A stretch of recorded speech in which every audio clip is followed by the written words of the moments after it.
Bien, bonjour. Bonjour à tous. Je suis Christophe Mandigral. Je représente un peu on va dire le monde associatif par rapport à l'archéologie aujourd'hui là. Et je vous parlerai un peu de qui on est, quelle association et ce qu'on fait. Mais le propos, c'est quand même de parler des propriétaires forestiers privés et l'archéologie, une plaquette de sensibilisation. Voilà. Et avec moi, alors elle est un peu en retard. Donc, Laure Giraud, du Centre régional de la propriété forestière. Pour vous expliquer un peu vite fait, donc en France, il y a deux structures, donc l'ONF, vous avez vu tout à l'heure, et nous, le CRPF, pour tout ce qui est gestion de la forêt. Alors, moi, privé, l'ONF public. À savoir, petit contexte, en Occitanie, 80% de la forêt est privée. En Normandie aussi, par rapport à tout à l'heure. Voilà. Petit détail. Alors, mon propos, c'était aussi, enfin, notre propos, je ne sais pas comment on peut dire, oui, ben, parce qu'on a travaillé un peu ensemble, enfin, m'a relu, voilà. C'était avec pour objectif de vous présenter une initiative qui est menée depuis 2019 maintenant, qui a pris une forme concrète, mais n'a pas encore n'a pas encore bouclé les financements suffisants pour être diffusé. Ça ne saurait tarder, je pense, et il y a tout lieu d'être optimiste par rapport à ça. Il s'agissait donc de réaliser ensemble, alors quand je dis ensemble, c'est la DRAC Occitanie, c'est donc le CRPF, c'est le CDAT dont je vais parler, c'est le CNRS, l'Université de Toulouse, une brochure de sensibilisation au patrimoine forestier à destination des propriétaires privés de la forêt de la région Occitanie. Voilà. Alors, la DRAC, vous connaissez, c'est pas la peine que j'explique, l'Université de Toulouse aussi. Le CRPF, ben, tu l'auras présenté un petit peu. Le CDAT, par contre, c'est le Conseil départemental d'archéologie du Tarn. C'est une structure associative assez originale et qui est reconnue par les autorités. Elle est ancienne, elle date de 1983, elle a maintenant une quarantaine d'années. Et elle a pour but de promouvoir l'archéologie et de répondre à des missions d'inventaire de sites, des inventaires des collections aussi, sur le Tarn. Et elle fédère plusieurs associations, dont certaines ont pris la parole d'ailleurs hier, comme le CAPA en Albigeois, le Centre archéologique des pays albigeois, comme le CERAC dans le pays Castrais, etc. Voilà. Et elle est porteuse, je pense, d'une réelle dynamique. Et je crois pouvoir le dire puisque j'en assure la présidence actuellement. Alors, je commence mon propos. Ça a disparu, j'avais fait le plan. C'est pas grave. J'avais écrit une première partie qui s'appelait 3 300 000 propriétaires forestiers en attente de conseils en matière patrimoniale. Alors, vous le savez, vous l'avez vu hier, on l'a vu tout à l'heure aussi.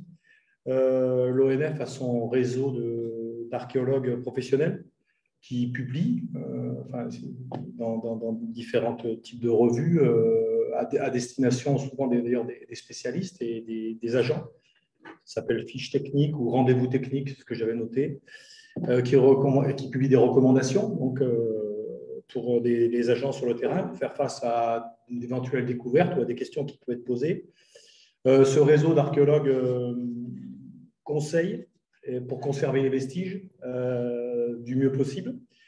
Voire aussi, on en parlait tout à l'heure, ils réalisent des inventaires, des diagnostics aussi. Voilà. Alors, à l'occasion, le CDAT, parce qu'on en parlait tout à l'heure de cette association, de mon association, via le CAPA, on le voit ici derrière moi, a aussi participé à des ateliers de sensibilisation auprès des agents de l'ONF dans le Tarn, ici dans la forêt de Grésines. C'était, je crois, en avril 2021. Voilà. Et ce, évidemment, à la plus grande satisfaction des agents. Voilà. Là, on voit donc des actions qui sont menées à côté d'un four verrier. Voilà. Les restes d'un four. Et puis, des balades en forêt pour sensibiliser, pour parler aux agents. Ça a duré 2 demi-journées. Voilà, et ça a été très profitable, je pense, pour tout le monde. Alors, l'important, évidemment, on l'aura compris et vous l'aurez compris, c'est que l'ONF n'agit que sur 25% des forêts françaises. Donc, je pense que c'est une faute de moyens. Le CNPF ne dispose pas d'agents spécialisés en matière archéologique, de réseau d'archéologues pour l'instant. Et cela veut dire, au fond, si on présente les choses de façon un peu carrée, que 75% de la surface forestière française métropolitaine est en manque de précautions, alors sauf exception bien sûr, hein, dans le domaine du patrimoine archéologique. Voilà. Et même dans le domaine d'ailleurs du patrimoine tout court. Alors, si le CNPF, justement, ne dispose pas d'agents spécialisés, cela ne veut pas dire qu'il n'y a pas des agents au CNPF qui sont curieux, très curieux et très en attente de formation et de conseils en matière archéologique et patrimoniale. Et ça, j'ai pu et nous avons pu le constater à plusieurs reprises. Alors, je vais vous faire part ici de différentes expériences de médiation, de conseils qui ont été entreprises soit dans le cadre d'une publication, puisque je vais parler d'une publication qui est sortie, soit sur le terrain avec des agents engagés avec la présence ou non d'ailleurs des propriétaires. Voilà. Alors, quelques expériences de collaboration entreprise. J'essaie de le voir. Voilà. Alors déjà, au printemps, vous avez une brochure. C'était au printemps 2012 avec le CRPF, donc dans la revue qui a disparu aujourd'hui, je crois. Hein, c'est plus ça. L'Écho des forêts. L'Écho des forêts, c'est quand on était Midi-Pyrénées. Depuis qu'on a fusionné Occitanie, ça s'appelle Forêt d'Occitanie. Forêt d'Occitanie aujourd'hui. Voilà. Ça, c'était le numéro 61. Il y a eu le numéro 63 avec à chaque fois deux pages qui s'appelait donc un titre tout simple, archéologie et forêt en Midi-Pyrénées. Voilà. Alors je vous montre voilà, le type de publication. Cet article, il y a eu 2 articles de suite, ont été le résultat d'une rencontre entre Pascal Mathieu, qui n'a pas pu être présent aujourd'hui, du CNPF, qui est un agent, et moi-même, donc quelques années auparavant, sur un site donc, dans le Tarn, à Nage, sur des gravures. Alors, on agissait évidemment, je ne sais pas s'il est là, avec le soutien fervent et le soutien scientifique de Pierre Chalat. Voilà. Donc, voilà le résultat que ça avait donné. Il s'agissait, pour faire bref, d'expliquer sur un ton simple, quelque chose combien la forêt est riche déjà de vestiges et combien il faut être vigilant lors des coupes et lors des aménagements. Voilà. Par ailleurs, j'ajoute voilà. On a par ailleurs des formes de diagnostic aussi ont été faites, de conseils ont été prodigués sur le terrain auprès des propriétaires suite à sollicitation des agents. Alors, il n'y a pas toujours eu que le CNPF. Il y a eu par exemple ici le parc du Languedoc, le parc qui est pour un diagnostic à Nage. Ici même, il s'agit donc d'une visite vers Lacaune, chez un propriétaire, afin d'établir un diagnostic partagé. Vous voyez à côté, là, on ne va pas lire le diagnostic, bien sûr, mais c'est pour vous montrer un peu ce qui s'est fait. Savoir ce que cache cette forêt, répondre aux interrogations donc, des propriétaires, savoir ce qu'il conviendrait de faire pour mettre en valeur ce patrimoine. Voilà. Et dans le périmètre restreint ici d'une propriété forestière. Voilà. Voilà, donc là on voit un mur, découverte d'un mur, enfin découverte, c'est connu, hein, mais si on a essayé d'observer, on a fait des relevés, etc., sur une clôture, un mur de clôture assez volumineux, assez important, un mur de terrasse, certainement. Alors, voilà, on s'était fixé cet objectif en forêt avec le parc naturel régional du Languedoc. Alors, ensuite,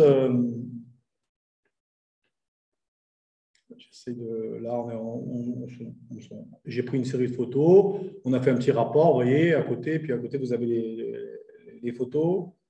Voilà, je ne sais pas, je vais retrouver. Voilà. Alors là, c'est une autre, parce que là, c'est plus en lien avec justement le CRPF, le Centre régional de la propriété forestière et le parc. Voilà, c'est un exemple de trouvaille c'était en 2021, lors d'une coupe rase donc des Picéas sur plusieurs hectares sur la commune de La Montalarié, au nord du lac de Raviège. Les forestiers ont repéré donc l'existence de constructions qu'ils ont au départ assimilées à des glacières. Voilà. Alors, ils font appel à notre service, nous ont demandé notre avis, nous sommes allés sur le terrain, nous sommes rendus sur les lieux. Donc ça, c'était quelques mois après. Je vais essayer de ne pas appuyer sur le… Voilà. Ce sont, alors, vous voyez, c'est des formes de bâtisses en pierre sèche, semi-enterrées, avec un toit. Alors là, on ne voit pas bien, mais on voit mieux sur un autre abri en encorbellement. Bon, elles ne ressemblent pas vraiment à des glacières classiques, qui sont souvent beaucoup plus modestes dans leur conception. Quand il y a une conception d'ailleurs pour ces glacières, parce que souvent on utilise d'ailleurs le lieu sans aménagement particulier. Alors là, on a réalisé des relevés à vrai dire assez brefs, là, et on a fait quelques observations. Alors, on ne sait pas, abri, bergerie, remise agricole, cabane de charbonnier. La réponse n'a pas été tranchée, mais nous avons donc, on a fait quand même un relevé. Et voilà. Et on a trouvé, par contre, ce que ne peuvent pas remarquer les forestiers, eux, ont du mal, voilà, au niveau de l'expertise, des traces, j'avais relevé des traces d'activité métallurgique à proximité. Alors, il serait bien d'en toucher deux mots là, aux spécialistes du fer dans le Tarn, que sont Anne Filippini et Marie-Pierre Costure. Je leur en aurais parlé. Bon, elles sont prêtes à collaborer, à venir voir. Voilà. C'est une affaire à suivre. Voilà. Alors, je vous montre les scories qui ont été trouvées. Alors, d'autres exemples, j'essaye de trouver des exemples un peu concrets pour vous montrer les questions qui se posent au quotidien. Par exemple, alors ce n'est pas forcément des choses très, très, très anciennes, l'archéologie du néolithique. Hein. Ça peut être des choses récentes, du 19e jusqu'au 20e siècle. Voilà, alors force est de reconnaître que ces grands abattages dont je vous montrais tout à l'heure sont propices à des repérages de vestiges, souvent. Alors, ce n'est pas la première fois. Il y a eu des pierres à cupules, par exemple, qui ont été trouvées au milieu lors de ces grandes coupes. Elles entraînent toute une sorte de remue-ménage du bois et elles sont propices à ce type de découverte. Voilà. Et puis, évidemment, l'abattage, le débardage, le passage des engins sont très compliqués et sont très dangereux. Ces structures auraient risqué d'être détruites. Voilà.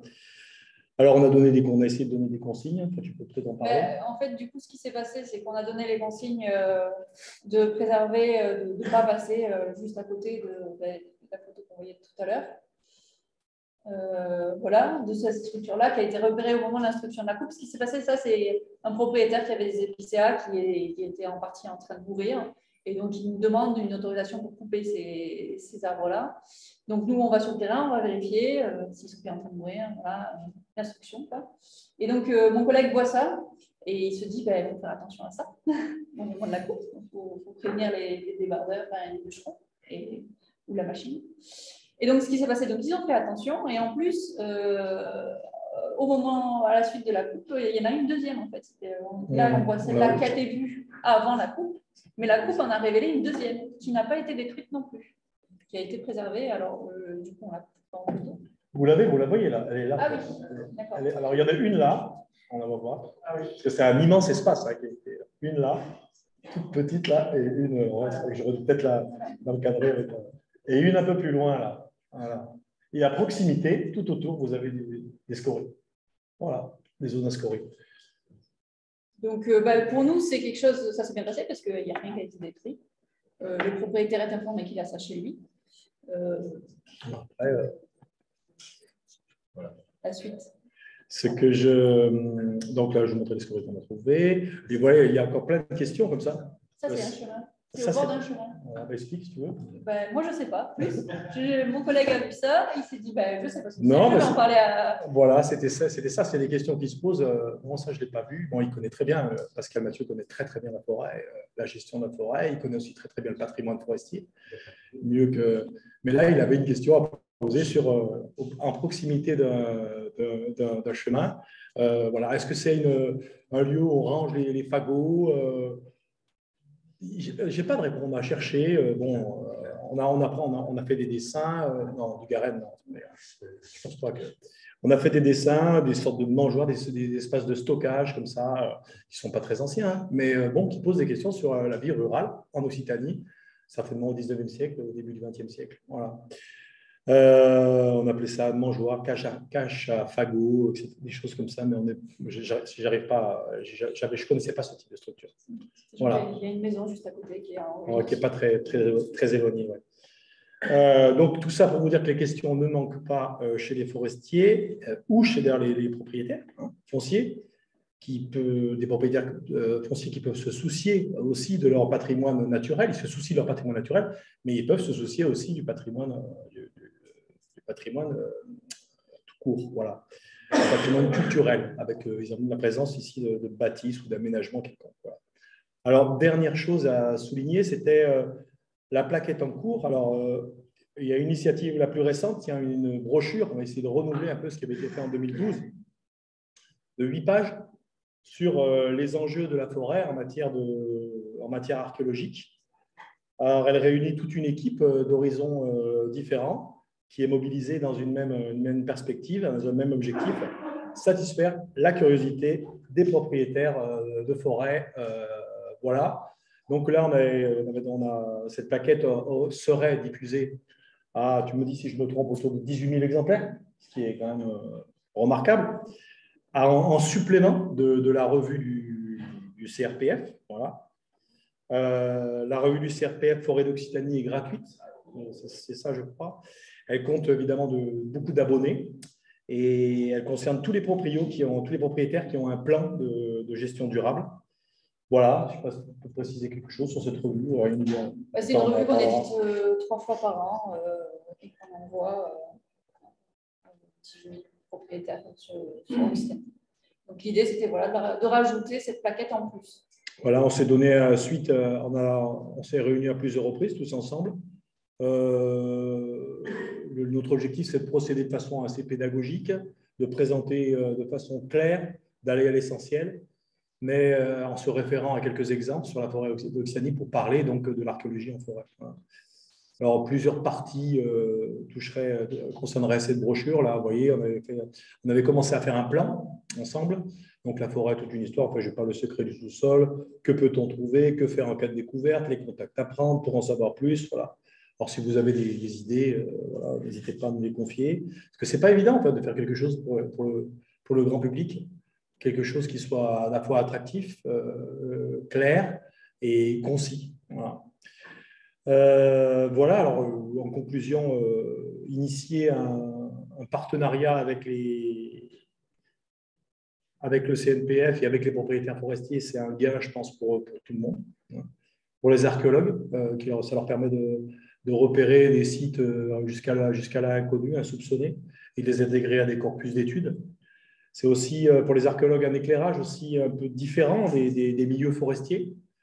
Enfin, là, je parle des gens qui sont un peu convaincus de tout ce que je dis, mais c'est important quand même de le souligner. Donc, des archéologues qui voient en compagnie des propriétaires, mais surtout évidemment des techniciens, qui vivent la forêt, qui la fréquentent au jour le jour, quoi. Donc, on la voit sous un angle différent et c'est très intéressant. Et puis, les moments de discussion avec les forestiers sont toujours propices à pas mal de questions, à pas mal de débats, toujours là aussi passionnants. Voilà. Et je crois qu'il y a un vécu de la forêt qui mérite bien des égards et bien des attentions. Voilà. Alors, pour les services aussi archéologiques, pour le SRA, qui doit s'enrichir un peu la carte archéologique, notamment dans des zones où elle est encore peu développée, dans les forêts. Et pour les propriétaires, donc propriétaires fonciers, ça permet de valoriser leur patrimoine, pas que dans une perspective économique, mais aussi dans une perspective patrimoniale. Voilà. Alors, il y a des choses, il y a des freins, évidemment, on les évoquera peut-être plutôt cet après-midi. Voilà. Alors, en tout cas, il y a de quoi, je pense, nourrir bien des espoirs et tracer des perspectives. Voilà, si vous avez des questions, n'hésitez pas.